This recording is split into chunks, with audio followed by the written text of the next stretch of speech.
Ռուսական մամուլում ընդգծվում է, որ ընտրություններից հետո Երևանն է առաջին քայլն արել դեպի Մոսկվա։ Հատուկ նշվում է նաև այն հանգամանքը, որ Նիկոլ Փաշինյանը ընտրություններից հետո առաջին այցը կատարել է հենց Ռուսաստան։ Այցը Իրան չի մեկնաբանվում, քանի որ հատուկ առիթով էր կապված այդ երկրի հոգևոր առաջնորդի հուղարկավորության հետ։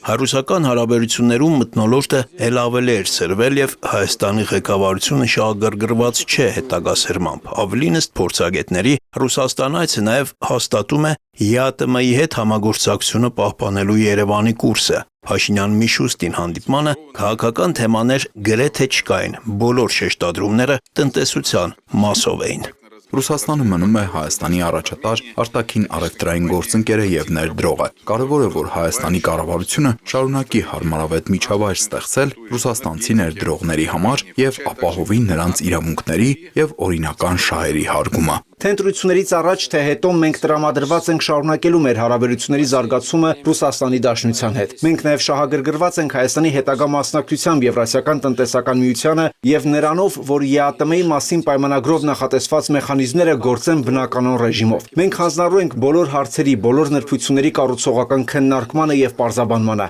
Այն, որ վարչապետը մասնակցեց Եկատերինբուրգում տեղի ունեցած համաժողովին, արդեն ազդակ է այն մասին, որ Հայաստանը տրամադրված է հարաբերությունների բարելավմանը։ Տնտեսագետ Սոս Խաչիկյանի համոզմամբ Հայաստանը ցանկություն ունի Ռուսաստանի հետ գործակցություն ընդլայնելու եւ ոչ հաշիվ Եվրամիության կամ արաբական երկրների։ Սրանք առաջի քայլերն են, որ նախաձեռնվել է հայկական կողմից։ Ռուսաստանը նույնպես Հայաստանի կարիքը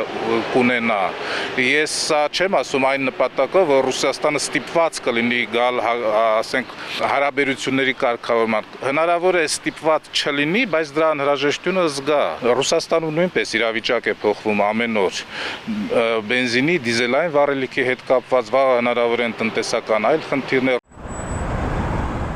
Ինչ վերաբերում է ռուսական կողմի ներկայիս դիրքորոշմանը, ապա Հայաստանում ընտրություններից հետո այն էլ Մոսկվայի համար մեղմ ասած ոչ այնքան ցանկալի արդյունքի պարագայում անտրամաբանական կլիներ սպասել ավելի փափուկ վերաբերմունքի։ Դժվար է միանշանակ ասել, թե հետագայում ինչ-որ բան կփոխվի։ Այն պարագայում, երբ փորձագիտական դաշտում գերակայող է կարծիքը, որ Փաշինյանի այցը չի նշանակում Հայաստանի հրաժարում Եվրամիության հետ համագործակցության կուրսից, անկախ այն հանգամանքից, թե արտաքին քաղաքականությունում հավասարակշռությունը պահպանվում է։ Ես նույնիսկ չէի էլ համարի, որ մեր կողմնորոշումը Եվրամիությունն է։ Ես կհամարեի, որ մենք ունենք տնտեսական նոր բլոկների հետ ինտեգրվելու անհրաժեշտություն, որը հիմնված է տեխնոլոգիաների վրա, որը հիմնված է որոշակի գիտելիքի վրա, նորարարական լուծումների վրա։ Երկրորդ կարևոր ուղղությունը, ինչ առաջարկում Եվրամիությունը,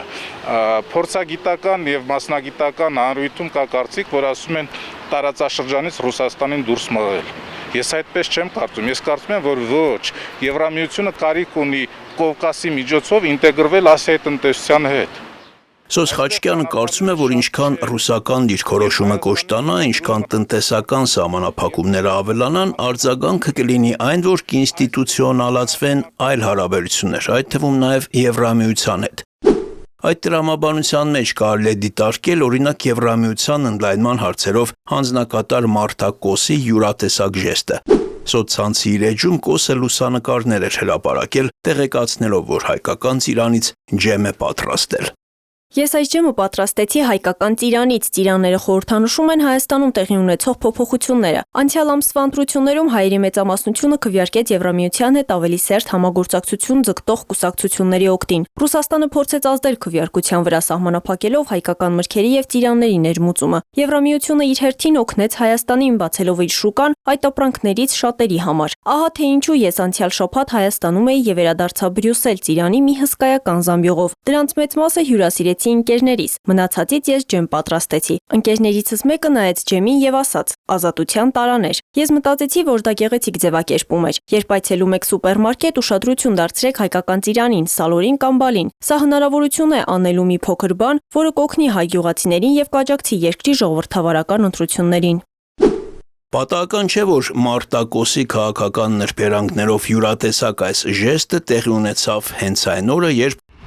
վարչապետը մեկնել էր Ռուսաստան, որտեղ փորձում էր հավասարակշռել Հայաստանի համար երկու գլխավոր մարտահրավերները։ Երբ որ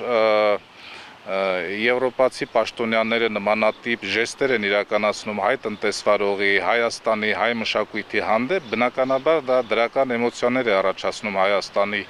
հասարակության շրջանակում, հայ հասարակության շրջանակում։ Սա եւս մեկ անգամ վկայում է, որ հարցերը պետք է լուծել նաեւ այսպիսի ձևաչափով, միջմշակութային ձևաչափով, հասարակական տրամադրությունների ձևաչափով։ Արտակ Հովհաննիսյան, Լևոն Խաչատրյան, Հորիզոն։